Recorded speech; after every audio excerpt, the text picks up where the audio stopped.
जय श्री गणेश। नमस्कार। मैं आचार्य संजय द्विवेदी। मेरे समस्त प्रबुद्ध दर्शकों का मेरे चैनल पर हार्दिक स्वागत है। आज मैं नवग्रहों में सेनापति मंगल के राशि परिवर्तन प्रभाव को लेकर आपके सम्मुख उपस्थित हूँ। 27 दिसंबर को सेनापति मंगल अपनी राशि का परिवर्तन करेंगे तथा गुरुदेव बृहस्पति की धनु राशि में प्रवेश करेंगे। ये एक अनुकूल परिवर्तन है जहां पर गुरुदेव के साथ मित्रवत होते हुए मंगल गुरुदेव की राशि में होंगे तथा गुरुदेव से दृष्ट भी होंगे।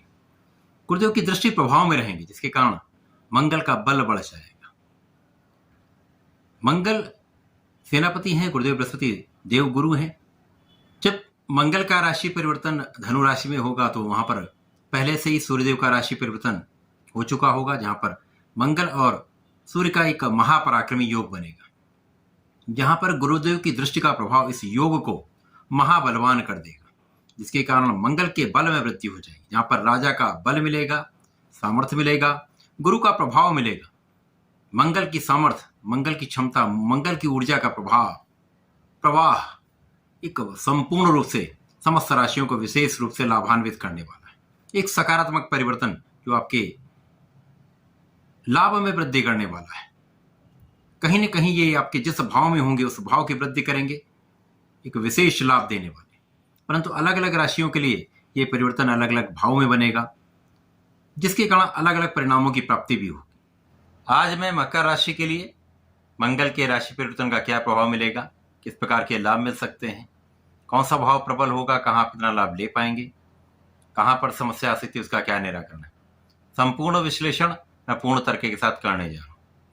प्रिय दर्शकों, ये राशिफल आपके चंद्र राशि पर आधारित है, अर्थात आपकी जन्म कुंडली में यदि 10 नंबर में चंद्रमा विराजमान है तो आपकी मकर राशि है। नवग्रहों में मंगल जो कि ऊर्जा के स्रोत हैं, साहसी हैं, पराक्रम के कारक हैं, भाई के कारक हैं। इनका जब भी परिवर्तन होता तो अत्यंत महत्वपूर्ण होता है। जब ये एक उपयुक्त भाव में, उपयुक्त राशि में होगा तो उसका फल अत्यंत श्रेष्ठ प्राप्त होता है।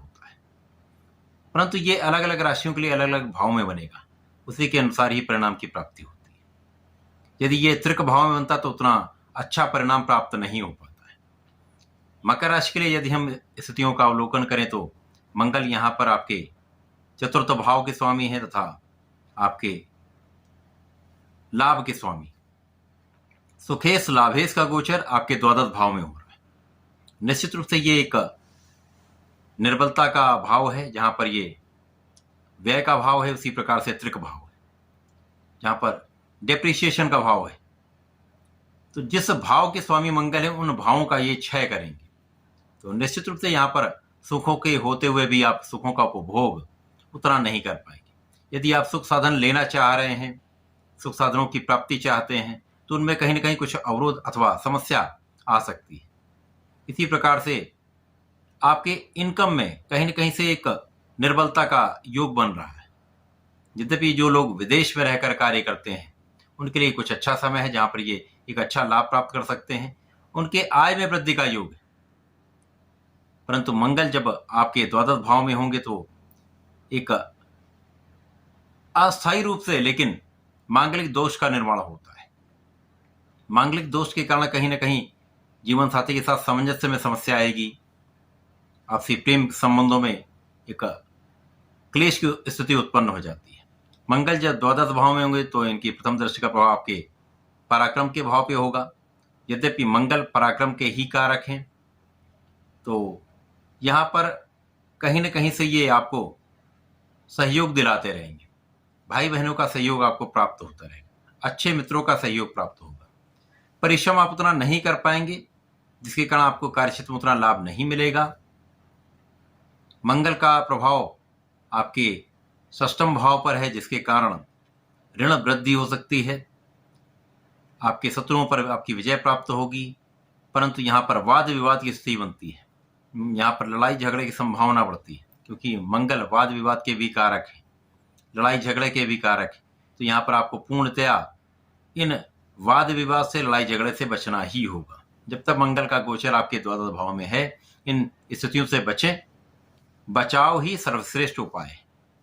तो निश्चित रूप से ये मकर राशि के लिए एक बहुत लाभदायक समय नहीं है, परंतु यदि आप नियमित रूप से भगवान शंकर मोचन की शरण में रहते हैं, नित्य हनुमान चालीसा करते हैं, हनुमान अष्टक का पाठ कर लेते हैं, तो ये समस्याएं भी कम होंगी। जहां पर आप लाभ ले सकते हैं उन लाभों को आप प्राप्त कर सकते हैं।